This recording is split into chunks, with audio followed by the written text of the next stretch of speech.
Good morning, friends. Lent is about journeys, and Pastor Stephen's theme for this Lent is about journeys we've been on and people we've met along the way.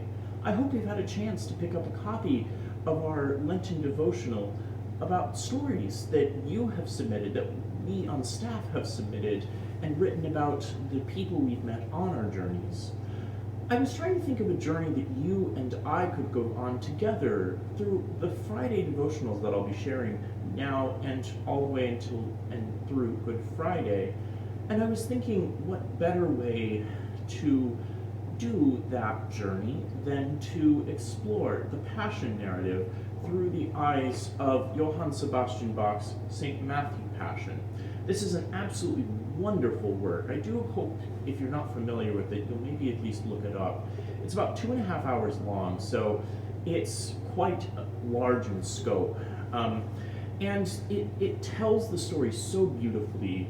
There is a role as the evangelist, which directly quotes the scriptures of the whole Passion narrative, and the choruses have some beautiful moments of sort of the temperature of the room, and as if you, the listener, or I were actually in there. And the opening chorus begins with sort of setting the stage with two choirs. The choir is split, and one choir is sort of saying, sort of describing the scene, and the other choir says, what's going on? And the other choir responds. It's a really beautiful back and forth, and there's some of the most beautiful arias I've ever heard from all the voice parts. But also another important thing are the chorales, and the Lutheran chorale is a really important tradition in hymnody. Bach was very fond of them. Much of his work for organ solo, for choir, his cantatas, so much of his work centered around settings of chorales, harmonizing them, and they play a really large role in this piece as well. And they sort of set the tone in a way differently than sort of the raw emotion of the choruses, which sometimes even are the crowd shouting, crucify him, with really sharp and jagged intervals. But the chorales just sort of inserted into the piece. And although there are several different chorales, many actually, I wanted to focus primarily on the Passion chorale. You probably know it in the hymnal or have sung it as O Sacred Head Sore Wounded.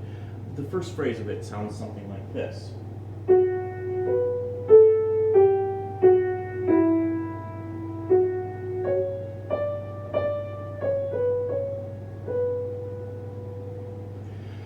That chorale appears 5 different times, each with a different text, and each at a very different moment in the piece.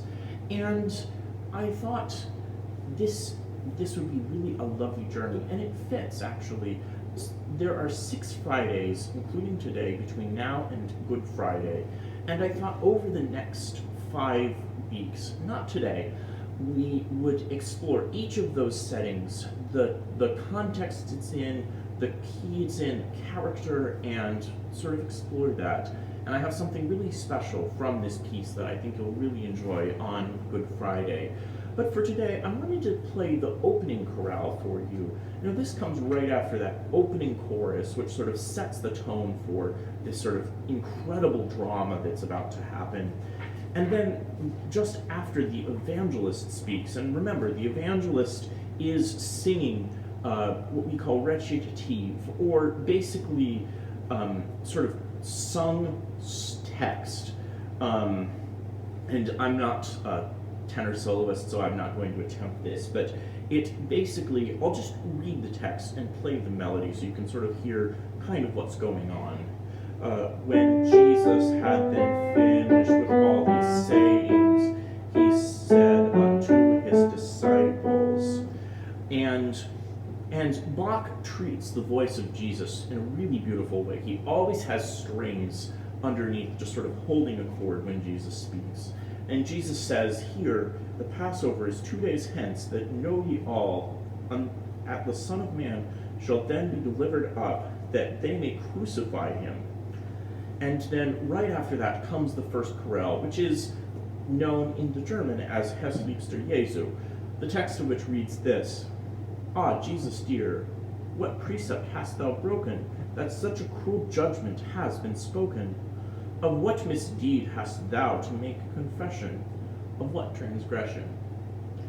And that question is rhetorical, obviously, because it's for the sins of us and me that Jesus did this. And it sets the tone really beautifully for the drama that's about to unfold, both in this piece and I think the sort of the journey that we're going on together in Lent. So here is Herr liebster Jesu, the first chorale from the Matthew Passion, and I hope you'll come back next week and each of the next 5 weeks as we explore the instances of the Passion chorale together.